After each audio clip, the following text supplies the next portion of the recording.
Muy buenos días, hermanos. Para mí es un privilegio enorme que el Señor me permita estar ante ustedes este día. A veces, como cristianos, hay preguntas que nos debemos hacer y debemos reflexionar profundamente. Hoy traigo una de esas preguntas. Nos hemos preguntado, ¿qué piensa un visitante cuando llega por primera vez a la Iglesia de Cristo de Teruel?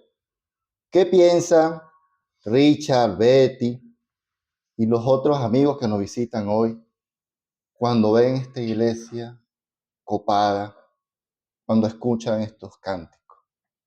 Es interesante reflexionar sobre qué están pensando ellos. Y nosotros, en su mayoría, alguna vez entramos por una puerta a un local de una iglesia de Cristo. Y alguna vez tuvimos esa experiencia de por primera vez estar ante el culto del pueblo de Dios. Y por primera vez nos hicimos una pregunta. Y la pregunta es, ¿por qué todas estas personas son cristianas? ¿Por qué estamos hoy aquí en este lugar? Y muy seguramente, estos amigos que hoy nos visitan, que fueron invitados por alguien, le preguntarán, amigo, ¿por qué tú eres cristiano? Y probablemente las respuestas más comunes sean estas. Porque fui criado en una familia cristiana. Porque la Biblia me responde lo que necesito saber. Porque Cristo es mi Salvador. Porque Cristo es la verdad y no solo una religión. Porque Cristo cambió mi vida. Porque el amor que me muestran mis hermanos en Cristo me lleva a Él. Y todas estas preguntas son ciertas. Todas estas respuestas son adecuadas. Pero esa persona que nos visita, que llega acá por primera vez, en realidad quiere saber. Y lo que nosotros también nunca debemos olvidar, porque lo sabemos, es qué es ser un cristiano.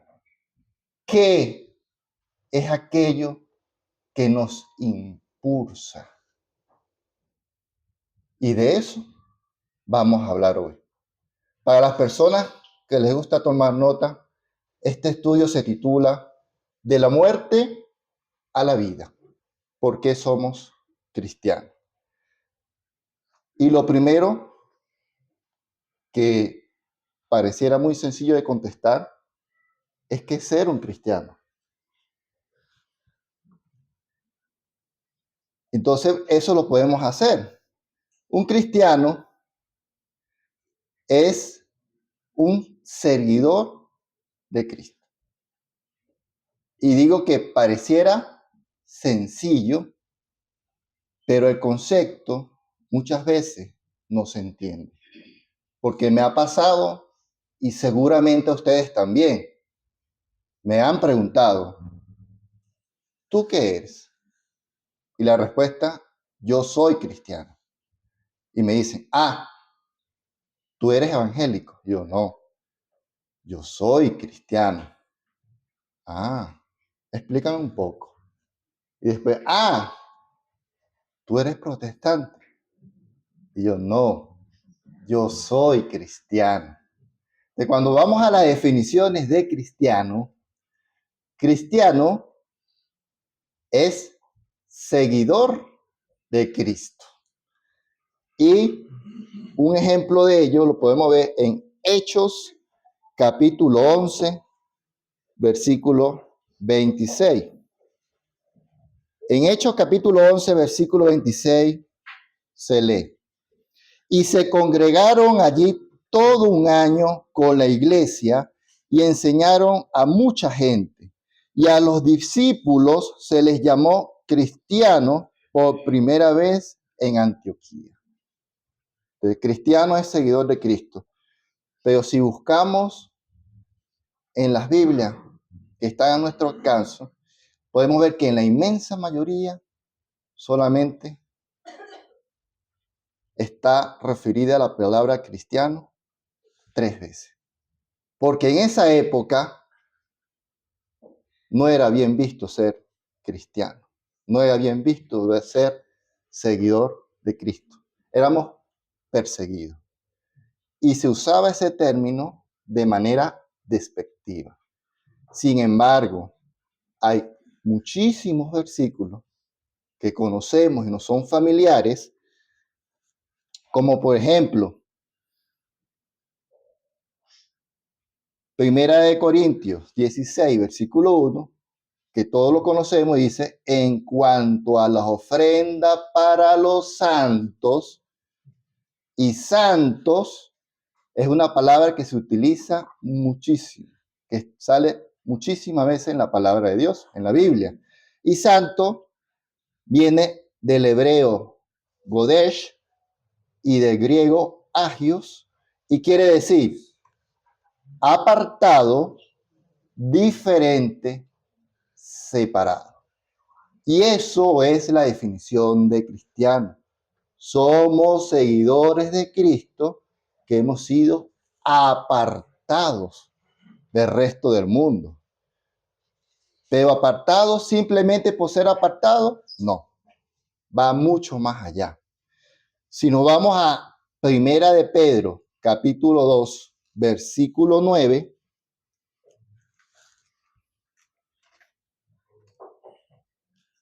dice así.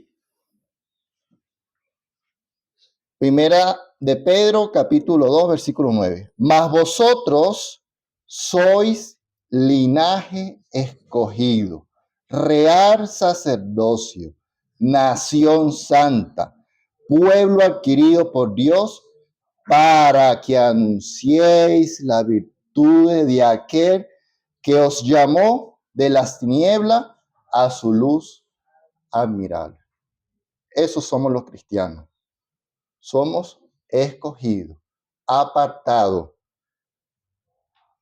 pagados, adquiridos. Dios pagó con nosotros, pagó con su sangre. Eso es lo que es un cristiano. Pero aquí ya nos comienza a decir algo más. Dios nos ha escogido. Dios ha pagado por nosotros para algo más. Para que lleven las virtudes de aquel que los sacó de la tiniebla a su luz. Si vamos a Colosenses, capítulo 1, versículo 10, capítulo 1, versículo 10. Dice así, Colosenses, capítulo 1, versículo 10.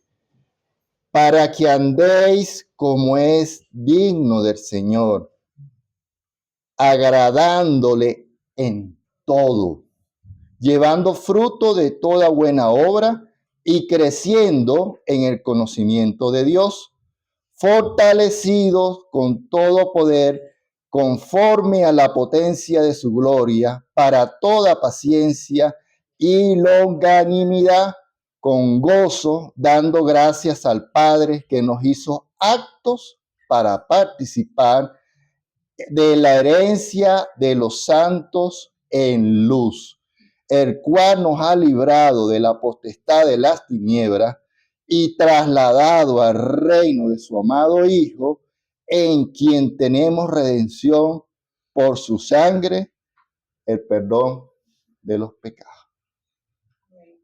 Por la sangre de Cristo tenemos el perdón de los pecados. Por la sangre de Cristo, por la gracia de Dios, fuimos sacados de la oscuridad a la luz. Pero para andar en sus caminos. Dice en todo. No en un poco, en todo. Y nuevamente se preguntará y nos preguntamos nosotros la primera vez, wow, ¿y qué es esa fuerza? ¿Qué es ese motor? ¿Qué es ese algo más que impulsa a los cristianos a ser diferentes? Que impulsa a los cristianos a estar apartados para Dios y estar separados del mundo. ¿Qué es ese más? ¿Qué es esa fuerza? Y eso nos muestra la palabra a través de las visiones de Ezequiel. De eso, de ese algo más, de esa fuerza, de esa perseverancia, vamos a hablar hoy. Para ello, los invito a que vayamos a Ezequiel capítulo 37. Por favor, marquen en sus Biblias, los que están siguiendo en sus Biblias, porque vamos a ir y venir para ese capítulo. Ezequiel,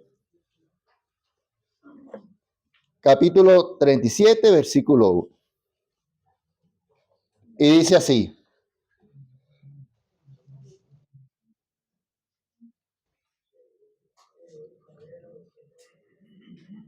la mano de Jehová vino sobre mí y me llevó en el espíritu de Jehová y me puso en medio de un valle que estaba lleno de huesos y me hizo pasar cerca de ellos por todo en derredor.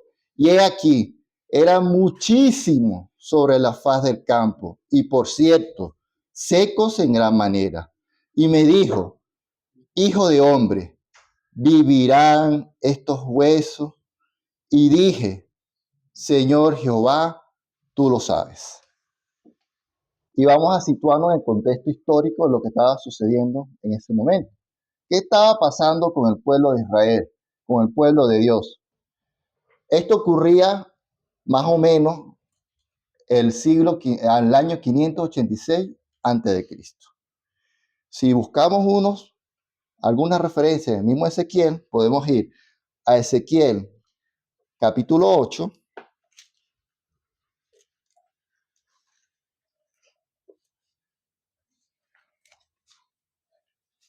Ezequiel capítulo 8, versículo 5. Leo.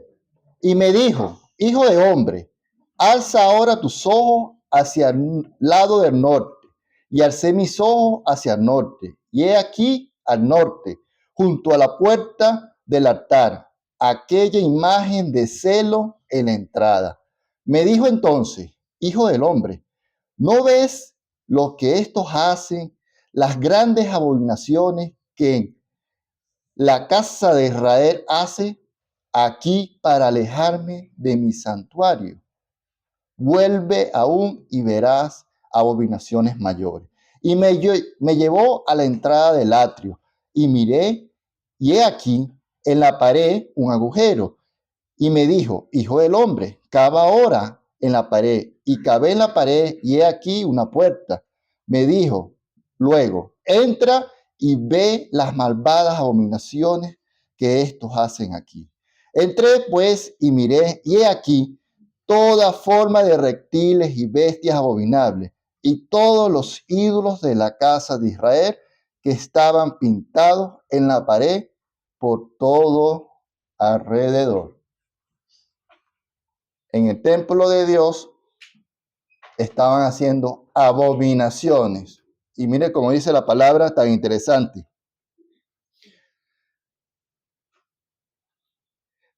que dice,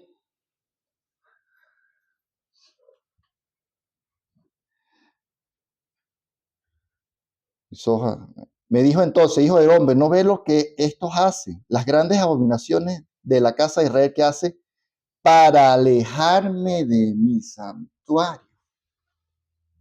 Y así es en la actualidad. Dios siempre está con nosotros.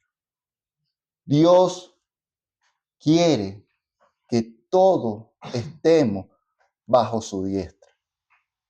Pero muchas veces nos empeñamos nosotros en alejar a Dios de nuestras vidas. Si vamos a Ezequiel, capítulo 36, versículo 16, dice, Ezequiel capítulo 36, versículo 16, vino a mí palabra de Jehová diciendo, hijo de hombre, mientras la casa de Israel moraba en su tierra, la contaminó con sus caminos y con sus obras. Como inmundicia de menstruosa fue el camino delante de mí. Y derramé mi ira sobre ellos por la sangre que derramaron sobre mi tierra, porque sus ídolos la contaminaron. Les esparcí por las naciones y fueron dispersados por las tierras conforme a sus caminos y conforme a sus obras les juzgué. ¿Qué sucedía en los tiempos de Ezequiel? Que teníamos un pueblo de Israel que espiritualmente estaban separados de Dios. Y no fue que Dios se fue de ellos alejaron a Dios de sus vidas. Teníamos un pueblo de Israel que en consecuencia de separarse de Dios, políticamente no tenían soberanía ni tenía reinado. Estaban esparcidos en el reino de Babilonia.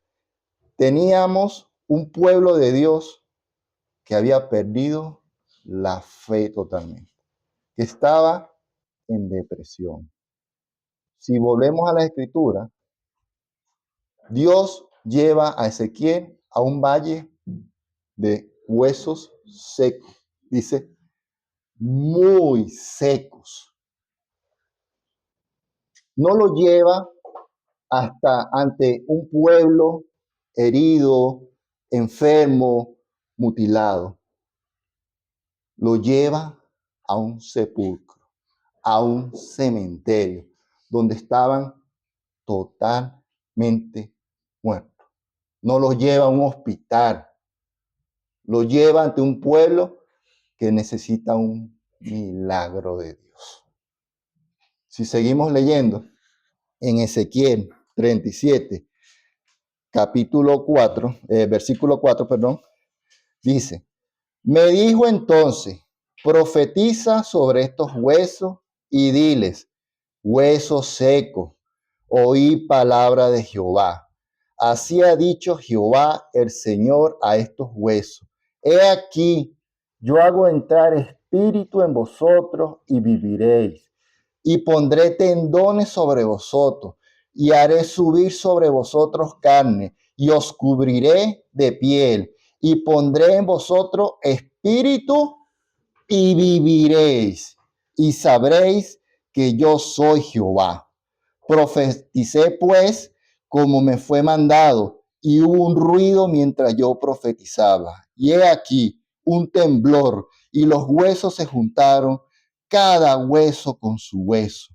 Y miré, y he aquí tendones sobre ellos, y en la carne, y la carne subió, y la piel cubrió por encima de ellos, pero no había de ellos espíritu. Y me dijo, profetiza al espíritu, profetiza, hijo de hombre, y di al espíritu, así ha dicho Jehová el Señor. Espíritu, ven de los cuatro vientos y sopla sobre estos muertos y vivirán. Y profeticé como le había mandado, y entró espíritu en ellos y vivieron, y estuvieron sobre sus pies un ejército grande en extremo. Y a pesar de todas las abominaciones que hacía ese pueblo, Dios es infinito en su misericordia, infinito en su amor. Y Dios lo puede hacer todo. Y es parte de su plan, es parte de la soberanía de Dios. Vamos un momento a Efesios capítulo 2.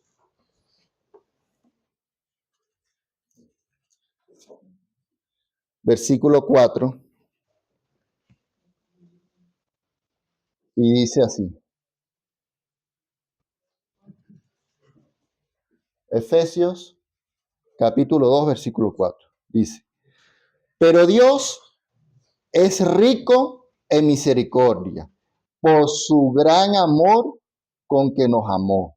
Aún estando nosotros muertos en pecado, nos dio vida juntamente con Cristo.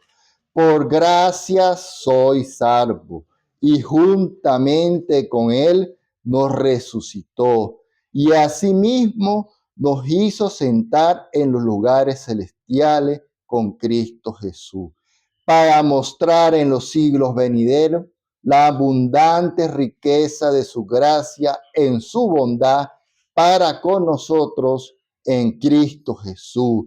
Porque por gracia soy salvo por medio de la fe, y esto no es de vosotros, pues es don de Dios, no por obra, para que nadie se glorie. Amén. Y les digo, respecto a las preguntas o la respuesta que normalmente damos cuando nos preguntan si somos cristianos, si nuestra fe solo se basa en nuestra moralidad, somos religiosos. Si se basa solo en nuestra asistencia a un lugar, somos visitantes. Si se basa solo en la tradición familiar, somos herederos de una costumbre. Y por eso somos cristianos por algo más profundo. Porque así como esos huesos que vio Ezequiel, así eran nuestras vidas. Estábamos muertos y estábamos secos. Y ojo, el estar muerto y el estar seco no es solamente estar necesitado o estar enfermo, porque hay gente con mucho dinero y está seca.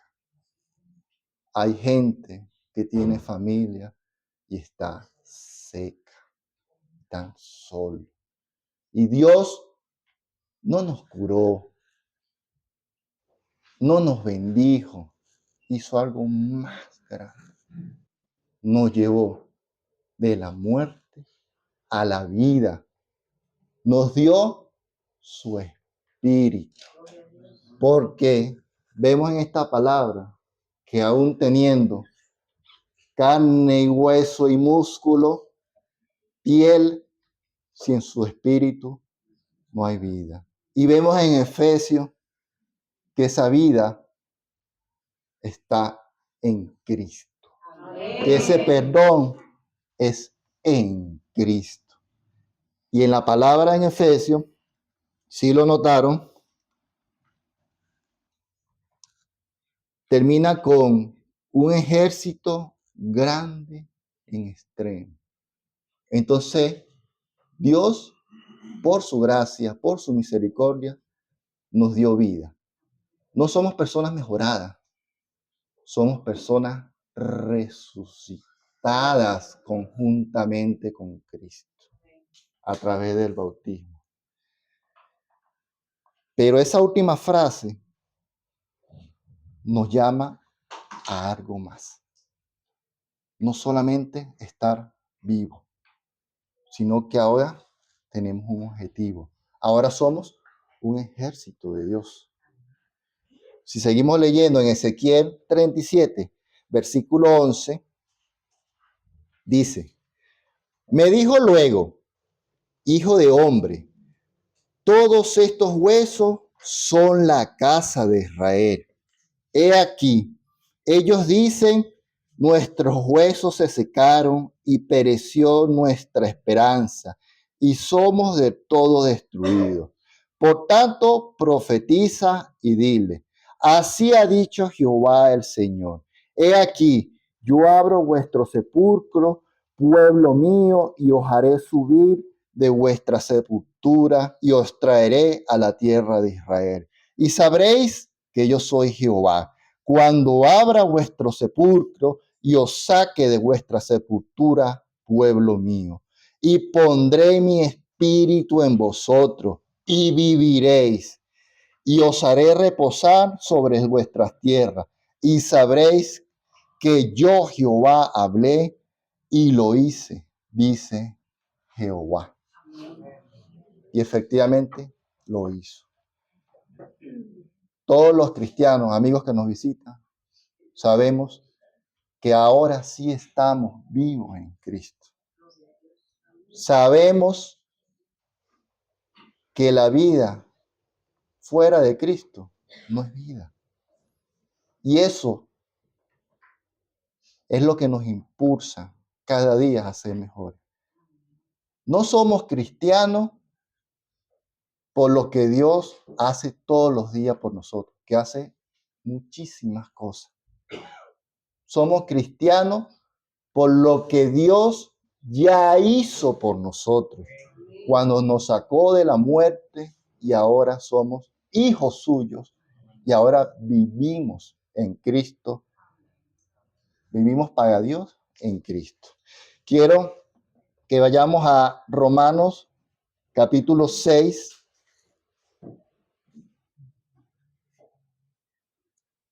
Romanos capítulo 6, versículo 6. Dice así: sabiendo esto, que nuestro viejo hombre fue crucificado juntamente con él, para que el cuerpo del pecado sea destruido, a fin de que no sirvamos más al pecado, porque él, el que ha muerto, ha sido justificado del pecado. Si morimos con Cristo, creemos que también viviremos con él, sabiendo que Cristo, habiendo resucitado de los muertos, ya no muere. La muerte no se enseñorea más en él, porque en cuanto murió, al pecado murió una vez por todas, mas en cuanto vive, para Dios vive. Así también vosotros, consideraos muertos al pecado, pero vivos para Dios en Cristo Jesús, Señor nuestro. Nuestra vida, que ahora sí estamos vivos, no es nuestra, es para Dios en Cristo. Finalmente, los invito a ir a Apocalipsis, capítulo 3, versículo 20. Apocalipsis, capítulo 3, versículo 20.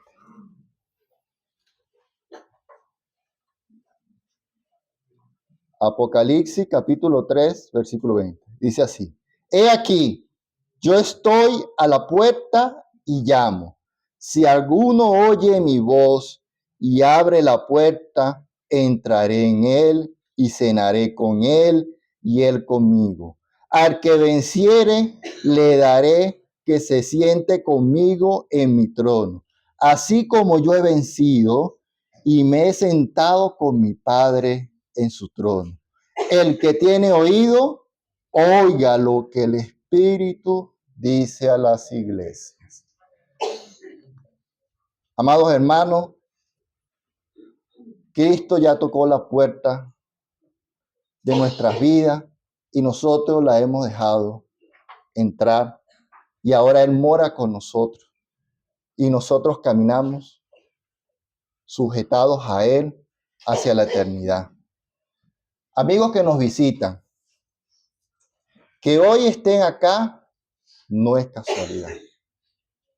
Hoy Cristo está tocando la puerta de sus vidas.